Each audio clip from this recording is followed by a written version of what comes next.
Doctor Babasaheb आंबेडकरांचा, doctor Babasaheb आंबेडकरांचा, वंचित बहुजन आघाडीचा, वंचित बहुजन आघाडीचा।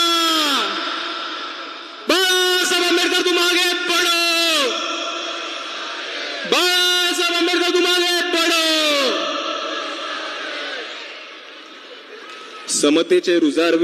समतेचे विचार रुजवणाऱ्या सर्व महामानवांना त्रिवार अभिवादन करतो। तसेच मंचावर उपस्थित आदरणीय बाळासाहेब आंबेडकर, सभेचे अध्यक्ष पी.जी. वानखडे साहेब, इथे उपस्थित भिक्खू संघ, माता भगिनी आणि ह्या लढाईतल्या तमाम साथीदारांना माझा मानाचा, प्रेमाचा, सन्मानाचा क्रांतिकारी जय भीम। मित्रांनो, आपण बघितलं असेल भाषणामध्ये, भाषण सुरू करताना आपण महामानवांचे नाव घेतो, त्यांना अभिवादन करतो आणि त्याच पद्धतीने प्रोटोकॉलनुसार मंचावरच्या मान्यवरांची सुद्धा नावं घेतो। पण आज मला आपल्या सर्वांसमोर काही वेगळी नावं घ्यायला आवडतील आणि ती नावे अशी आहेत: शहीद रोहित वेमुल्ला, पायल तडवी, विराज जगताप, अरविंद बनसोड, सागर शेजवळ, अक्षय भालेराव आणि शहीद सोमनाथ सूर्यवंशी यांच्या स्मृतीला विनम्र अभिवादन करतो। आणि इकडे तमाम तरुणांच्या वतीने आपल्याला एवढं सांगतो की वंचितांच्या पोरांवर, कोणत्याही वंचितांच्या पोरावरती परत ही वेळ येऊ नये, ह्याच्यासाठी आम्ही सर्व लढत राहू आणि शेवटपर्यंत लढत राहू, ही आपल्या सर्वांसमोर उभे राहून गवाही देतो।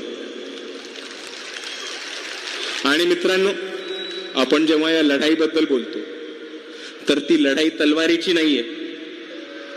बाबासाहेबांना आपल्याला लढायला शिकवलंय तलवारीनी नाही तर ते पेननी। ही लढाई बुद्धीची आहे आणि जितकीच ही लढाई बुद्धीची आहे, आपल्या डोक्याची आहे, तितकीच ही लढाई सांस्कृतिक आहे, सामाजिक आहे, राजकीय आहे आणि धार्मिक सुद्धा आहे। कारण मित्रांनो, बाबासाहेब आंबेडकरांनीच आपल्याला सांगितलं होतं की या भारत देशाची जी चळवळ आहे, या भारत देशामधला जो संघर्ष आहे, तो विषमतावादी मनूची व्यवस्था आणि दुसऱ्या बाजूला क्षमतावादी गौतम बुद्धांचे विचार, याच्यामधला एक संघर्ष आहे। आणि म्हणून बाबासाहेब आंबेडकर आपल्याला म्हणतात की आपल्याला भारत बुद्धमय करायचा आहे। पण भारत बुद्धमय करायचा आहे ह्याचा आपल्या सर्वांनी अर्थ समजून घेतला पाहिजे। याचा अर्थ हे नाही होत की कागदपत्र सगळ्यांना बौद्ध करायचं, याचा अर्थ हे पण होत नाही की शेवटच्या माणसाला दीक्षा द्यायची। याचा अर्थ एवढाच होतो की आपल्याला गौतम बुद्धांचे विचार हे शेवटच्या माणसापर्यंत पोचवायचे आहेत आणि त्याला शांतीचा आणि समतेचा संदेश हा गौतम बुद्धांचा आपण जर शेवटच्या माणसापर्यंत पोचवू शकलो तर आपण बाबासाहेबांच्या स्वप्नातला भारत हा बौद्धमय करू शकू, एवढं आपण सर्वांनी समजून घेतलं पाहिजे।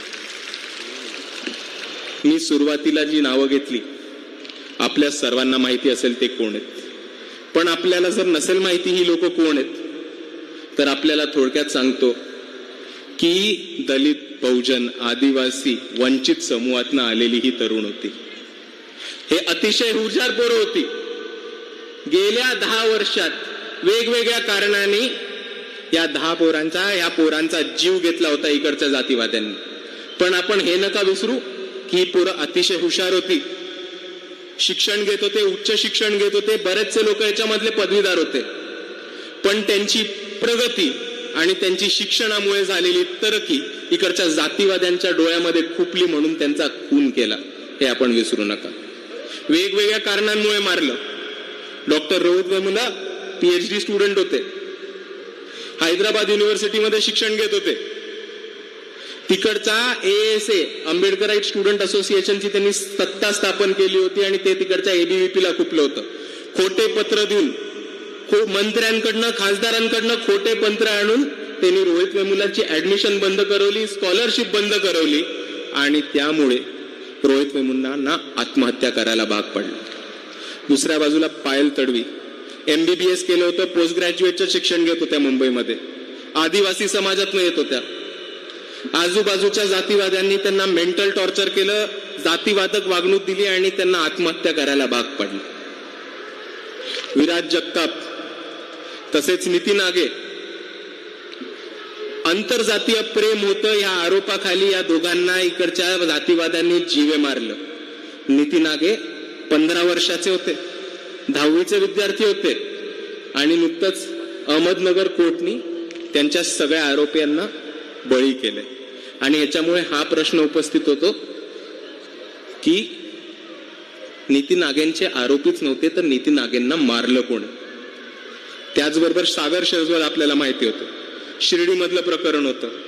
डॉक्टर बाबासाहेबांची रिंगटोन होती त्यांच्या फोनवर आणि फक्त डॉक्टर बाबासाहेबांची रिंगटोन इकडच्या प्रस्थापितांसमोर जातीवाद्यांसमोर वाजली म्हणून त्याला जीवे मारलं, मोटरसायकलवरती टाकून गावाच्या बाहेर नेऊन टॉर्चर करून मारलं. अरविंद बनसोड नागपूर काटोलचे होते, त्यांनी त्यांच्या गावामध्ये जातीवादींच्या विरुद्ध एक बंड पुकारला म्हणून ते ज्या पेट्रोल पंपवरनं काम करत होते त्या पेट्रोल पंपवरनं त्यांना रात्री उचललं आणि त्यांना जीवे मारण्यात आलं. आणि दुसऱ्या बाजूला अक्षय भालेराव हे नांदेड बोंदारमध्ये राहणारे होते, त्यांनी त्यांच्या गावामध्ये पहिली जयंती काढली बाबासाहेबांची म्हणून त्यांना मारण्यात आलं. अरविंद बनसोड आणि अक्षय भालेराव हे वंचित बहुजन आघाडीचे कार्यकर्ते होते, साथीदार होते आमचे. आणि तसेच आपल्या सर्वांना परभणीमध्ये सोमनाथ सूर्यवंशींची काय घटना होती माहिती होती.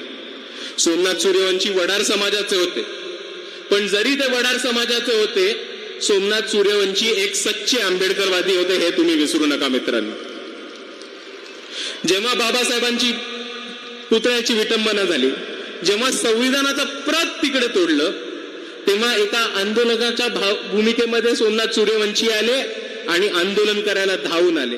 तेव्हा पोलिसांनी त्यांना उचललं, लॉकअपमध्ये टाकलं, टॉर्चर केलं, बेदम मारलं आणि त्या मारहाणीमध्ये त्यांचा मृत्यू झाला. मित्रांनो, आता आपण एक समजून घेतलं पाहिजे की सोमनाथ सूर्यवंशी जरीही वडार समाजामधनं आले असले, त्यांना बाबासाहेबांचे विचार पटले होते, त्यांना बाबासाहेबांचा मार्ग पटला होता म्हणून ते LLBचं शिक्षण घेत होते, स्वतःचं उच्च शिक्षण कंप्लीट करत होते आणि त्याचबरोबर वंचित बहुजन आघाडीचं काम करत होते. पण ह्या लोकांमध्ये एकच गोष्ट कॉमन आहे मित्रांनो, एकच गोष्ट कॉमन आहे की हे सगळे विद्यार्थी हुशार होते, उच्च शिक्षण घेत होते आणि शिक्षणाच्या मार्फत आरक्षणाच्या जोरावरती स्वतःची तरक्की आणि प्रगती आणि विकास करत होते. आणि हाच विकास इकडच्या जातीवाद्यांना खुपला आणि म्हणून त्यांनी या सर्वांना जीवे मारलं.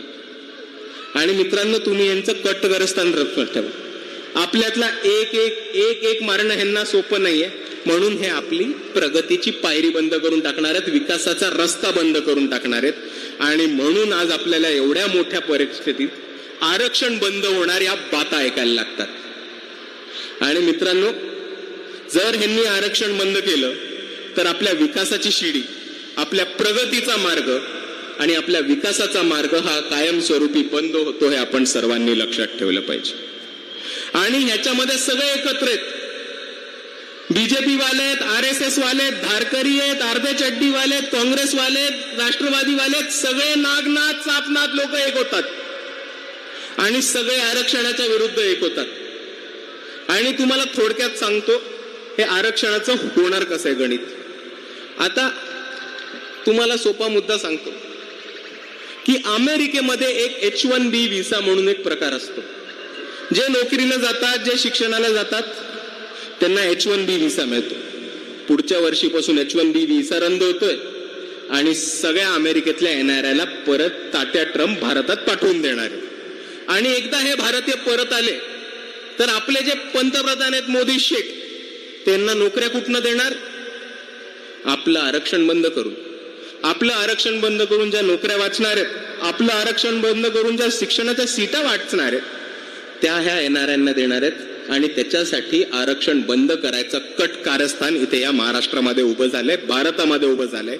ही परिस्थिती आपल्या सर्वांना समजून घ्यायची मित्रांनो. आणि ह्याच्यामध्ये फक्त बीजेपी एकटे नाहीयेत, इकडचे सगळे प्रस्थापित एक होतात वंचितांना वंचित ठेवण्यासाठी आणि इकडच्या शोषितांना, वंचितांना, पीडितांना पुढे जाण्याचा मार्ग बंद करण्यासाठी हे सगळे प्रस्थापित एक होतात. आपल्याला अकोल्याचा इतिहास माहितीच आहे. जेव्हा जेव्हा वंचितची सत्ता येऊ इच्छिते, जेव्हा जेव्हा वंचितची सत्ता येते, तेव्हा बरोबर सभागृहामध्ये भाजप, काँग्रेस, राष्ट्रवादी, शिवसेना सगळे एक होतात आणि त्याच पद्धतीने इकडच्या वंचितांचं आरक्षण बंद करायला सुद्धा हे सगळे काँग्रेस, राष्ट्रवादी, भाजप, शिवसेना एक झालेत। आणि म्हणूनच 2 आठवड्यापूर्वी अडाणींच्या NDTV वरती सुप्रियाताईंनी भाष्य करताना हे म्हटलं होतं की जातीवरचं आरक्षण रद्द करून ते आर्थिक निकषावरती आधारित केलं पाहिजे। पण मित्रांनो, आपण एक गोष्ट समजून घ्या की आरक्षण जर उद्या बंद झालं तर ह्या सगळ्यांचं नुकसान होणार आहे। प्रस्थापितांचं आरक्षण बंद झालं तर नुकसान होणार आहे का? काँग्रेसवाल्यांचं नुकसान होणार आहे? राहुल गांधी, बाळासाहेब थोरात, पृथ्वीराज चव्हाण यांच्या कुटुंबियांचं नुकसान होणार आहे आरक्षण बंद झालं तर? भाजपवाल्यांचं नुकसान होणार आहे? नरेंद्र मोदी, देवेंद्र फडणवीस, अमित शाह यांचं नुकसान होणार आहे आरक्षण बंद झालं तर? राष्ट्रवादीवाले, शरद पवार, सुप्रियाताई, अजितदादा यांचं काही नुकसान होणार आहे का आरक्षण बंद झालं तर? नुकसान कोणाचं होणार आहे? नुकसान कोणाचं होणार आहे? मग लढलं कोणी पाहिजे? मित्रांनो, तुमच्या सर्वांसमोर इथे उभं राहून सांगतोय, मला स्वतःला आरक्षणाचा महत्व पटतो आणि आरक्षण वाचवण्यासाठी मी शेवटपर्यंत लढत राहील। माझ्या बरोबर कोणी आलं नाही आलं फरक नाही पडत, आरक्षण वाचवण्यासाठी शेवटच्या मिनिटापर्यंत लढत राहील। आता सांगा तुम्ही बरोबर आहात की नाही? बरोबर आहात की नाही? आणि मित्रांनो, आपल्या सर्वांसमोर बाता करणारे, डिंग्या करणारे खूप लोक येतात, लंब्या बाता फेकून जातात, पण आपल्या सर्वांसाठी लढणारे लोक आपल्या सर्वांसमोर बसलेत। आपल्या सर्वांसाठी लढणारा नेता आपल्या सर्वांसमोर बसलाय।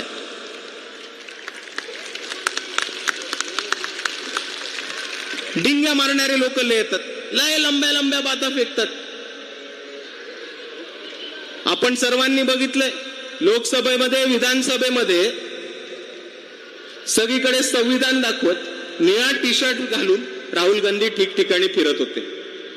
पण भाई, नीला टी-शर्ट पहना ये इंपॉर्टेंट नहीं है, वो नीले टी-शर्ट के अंदर जनीव है, ये इंपॉर्टेंट है, ये मत भूलना भाई। आणि दुसऱ्या बाजूला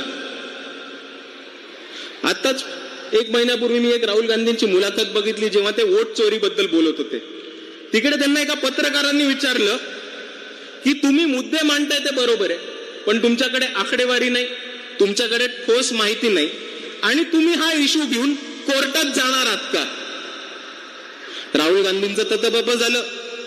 राहुल गांधी म्हणाले, लीडर ऑफ ऑपोजिशन म्हणून संविधान आणि लोकशाही वाचवणं हे माझं कामच नाही।